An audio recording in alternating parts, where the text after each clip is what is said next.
Она веселая, умная, красивая. Я какой-то беспонтовый. Совсем забрался. И чем больше я вру, тем больше от нее отдаляюсь.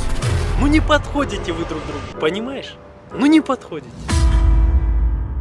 私は今回のお話ができて幸いです。また御社が私たちビシケクのビジネスの可能性に興味をお持ちになり、支援してくださることに感謝を申し上げます。